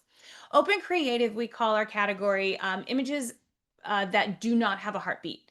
And so it's a catch-all for images that don't belong in the portrait division, that wouldn't really fit in there. Things like architectural photography, landscape photography, that type of thing. Architectural photography, did I say that? We have real estate photography from Sabrina here. So a little mix of everything. It's really interesting. This category is one of the most interesting categories there is. If you go into the next one, you'll see that sometimes there is a person in it. It doesn't mean that there's no people allowed. Like the one on the left by David, you have the focus is clearly on the wreckage underwater. It's not that little scuba diver. He's an important element in it, but he's such a small element and a secondary element into the image. And so that's why it was kept in Open Creative. And now, just to add here, that it's when the expression of the human is not apparent. And what I love about the middle one is that she's dead and she doesn't have a heartbeat. That's what I said to Jerry. When I said, this is why I wanted to stay in this category. And Jerry's like, but there's a person under there. I'm like, I don't think she's alive. She's got too much housework to do.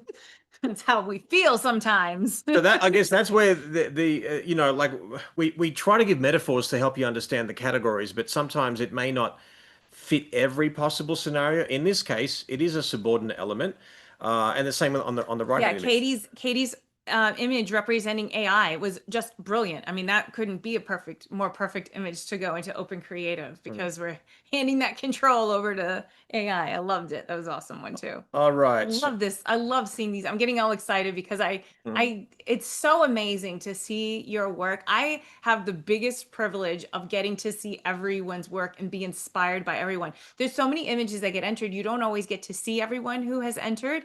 And so I'm sad for all of you guys because you don't often get to have this same level of inspiration that I get because I get to see all of it. It's amazing. Mm, So that leaves us with in-camera artistry division, and this is my sort of personal favorite and very close to my heart. Basically, you have to enter the raw file. There is no other way of entering this category. Like we said, in case you've just joined us, you can enter images in other divisions. Obviously, creative won't work because, well, technically, some creative images can, creative division images can be entered as long as you don't touch them. But ultimately, it's out of the camera. And can you do multiple exposures? The answer is yes. mhm. You can do all that stuff. There's wedding in camera. We judge the file as it is. Now, as you'd appreciate, if you photograph an image in a black and white picture controller or a picture style, and you're giving us the raw file, essentially what we're doing is we're judging the embedded JPEG of the raw file, which basically means if you shot it in black and white, although raw means it's raw, it's color and it has all the information, we will basically, the best way of looking at it is this. What we do is, even though that you submit the unedited JPEG um, and The and the real. raw file, Mhm. so you do both basically. So when you enter the image, you enter the raw file. Do not try to tweak the unedited JPEG or add contrast or do whatever, because Melissa will literally look at it left and right and switch back. And if there's any anomaly, it can't be entered. So that's an important one.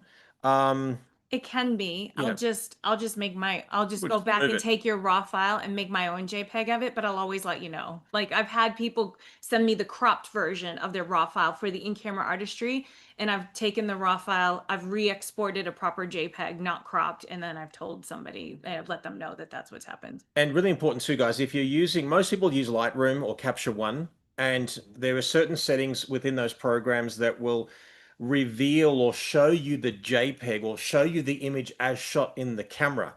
Those programs, though, default to making everything just raw and color. Mm. The best way to do it, I use a program called Photo Mechanic. It's just an easy way to cull images. That's the program that we will use. So you put it in Photo Mechanic, you shoot it in black and white, it'll show up as in black and white. We would save it, save as, and that's the shot that we basically promote. So That show. earlier on, I had a question from somebody in the chat. Asking if they can submit an unedited JPEG into the competition. And so for all of the other categories, you can submit an unedited JPEG. Let's say you don't shoot raw. You can submit an unedited JPEG. I just need to see what kind of post-production you've done between the unedited JPEG and the final image. The only exception to that is for this division. The in-camera artistry division is the only division where you must submit a raw file. So if you don't shoot raw, this is the only division you won't be able to enter. And we do that just for the integrity of the division, just for the integrity of the competition. These categories are sacred. So there's no question as far as this is, I'm taking your word for it, basically, with the other categories, that is in fact an unedited JPEG. I can usually tell, but even if you promise me that this is an unedited JPEG, I have not been able to do that. So we have to accept a raw file just for this one, for the integrity, but all of the other categories and divisions, it's okay. And also sometimes we will even ask, like sometimes the creations are so unbelievable, as in it's hard to believe that In these were camp, created in camera. yeah. Melissa will reach out to you and basically say, can you give me, do you have any behind the scenes footage of the way this was done? Mm-hmm. And or can you show me 5 or 6 shots before and after this shot was done? Because again, sometimes you may be too good for your own good and you just need to prove it. So we pretend like we're an audience member on awards night and say, there's no friggin' way that that was done in camera. And sure enough, we even have a behind the scenes video and Can we, I just we freak out. Yeah. Nagayuki Kojima-san Yeah. from Japan, who's amazing master. He has so much patience with me because that often happens with his images, and he always sends me the videos, and I always feel silly after I watch it. I'm like, I'm sorry, I doubted you. But yes, thank you for everyone's patience when I ask for that kind of stuff. Now, there's only one exception. There are some camera systems that do not give you a raw file of a multiple exposure. The only way that we would accept a non-raw file is if you show us an uninterrupted video of that image being created with the video can't sort of like literally go away from your process. So there's no way of fudging it. So that's the only exception, right? If you have any That we questions make. about that, just let me know. But Yeah. yeah, that is an exception that we've made in the Yeah, past. yeah. Open camera, images created, obviously any non-wedding subject matter. If we get enough images in the open in camera that's non-wedding, then we will expand this division. Yes, yeah. Like if we get a ton of newborn images specific in this category, we'll make an open camera in camera, I mean, an in camera newborn category. Like we're not afraid to do that for sure. All right, and that was for those people who speak Australian and those people who speak American. You're right. You're right. You're right. You're right. It's a running joke. It's a personal thing. All right, guys. We're going to wash up here. We strongly encourage you to enter. Well, I mean, you don't really have to enter the Icon Nations Cup. The way you automatically enter is basically your top four scoring entries will represents your country. Now, for this to be active, so if you go all the way to the bottom, the program that we'll explain a bit further for those of you who are just new to this program will only proceed if at least 5 countries meet the eligible criteria, which we'll explain. And it's if this minimum is not met, the Icon Nations Cup nor the individual photography accolades will not be awarded. So to be eligible, photographers have to enter 4 images each, and there must be at least 10 from your country for your country to be represented. And guys, imagine if it's just one image. There has to be consistency involved. Think of it like an Olympic medals tally. We want to really encourage an international presence, which we do. I mean, we have 40 odd countries represented out of the 200 odd and that in the world. So we're very proud of that. But we want you, if you are a leader in your industry or you're one of those people that know everyone, get at least yourself and 9 other photographers from your country and enter. And we'd love to celebrate you. I loved the feedback that we got. It was really exciting for people to be a part of it, and it was really cool to see. It was so close too. I don't know if it will always be like that, but all of the top, I want to say 4 or 5 countries, like were within a couple of points of each other. It was so close. Um, I did see a few comments too about, it gives an unfair advantage to countries that are smaller, that don't have as many photographers that enter from that country. And I'm going to tell you the reason why. I totally understand that. I get that perspective as well, in that it seems that only the larger countries like the US and Canada and everything will only be the ones that will ever represent it. Here's the idea why we created the Nations Cup. It wasn't purely for pride in the country that you represent. This is also on our behalf to help the Icon Awards grow. We are limited as far as our resources and our time, because we do this, but we also have our own running business that we're doing at the same time. So we're limited as far as how much we can get our reach out there to other countries to try and get them to enter the Icon Awards. And we want the Icon Awards to continue to grow. And so we're hoping that this is one way to make that happen, is if you know people from a country and you want more people to be eligible for the Nations Cup, that you will encourage people from your country to enter, and that way is one way where you're helping us to also make the Icon Awards grow little by little, year after year. That's a way for the reach to get out there a bit more. And so I'm confident it will keep growing as the Icon Awards keeps growing. We'll keep adding more and more countries that are eligible to it. If as we get closer to the deadline in September or October, if you want to know whether your country, for example, has enough photographers from that country, and you want to know if you're eligible yet, you can always send me a message, because I can pull reports and I can see that happened with Greece last year. Greece had like 8 photographers that had entered that had enough images. They had more photographers that entered, but not all of them had entered 4 images. And so someone had reached out to me and said, "Hey, is Greece in the running for the Nations Cup?" And at that point, they weren't. And I said, "No, you're short by 2 photographers." And so he contacted some of the other photographers that had entered and been like, "Hey, you just need to enter one more image and then we're in," kind of thing. And so that helps us out tremendously too. And so please don't be afraid to do that. I'm very much happy to always give that information, Remember, we're an open book. We're very transparent, and we just appreciate so much this global community that we have. And it was so evident with this survey. We're going to continue to do that. We can't make all the changes right away. We have to do things slowly to make sure that we can do it properly, but we will always be making changes and refining as the need comes up. As you guys tell us that there's a need, we will keep doing it so that it always stays the competition that you want it to be. So thank you so much for taking the time to do that, because I know you didn't have to, and so many of you took such detailed and amazing responses and such helpful feedback with wording and all kinds of things. So just thank you so much. Thank you, guys. And just to finish off with you guys, the competition will open in a couple of days. Yeah. And the quantity discount also reflects, like, if you enter 4 images, you are part of that Icon Nations Cup entry. Yeah. And coincidentally, which is no fluke, it's if you enter 4 images, then it's $35 per entry. So you're saving $15 per entry if you enter four, which again also contributes to you representing the Icon Nations Cup. But I just want to say, guys, like I have entered since 2000 and well, WPPI, now Icon since 2002. I would not be where I am if I did not enter. And I just want to say that I know many of you were scared and you're afraid to jump in and you feel like you're not good enough to enter. But guys, imagine, if you only played at Wimbledon, if you only thought, like I'm only going to, if I can't win first or second, I'm not going to enter. The idea is that you're playing the game. And I've got to say that I've learned so much more from my so-called failures. Think of it not as failures, as just you didn't meet your expectation.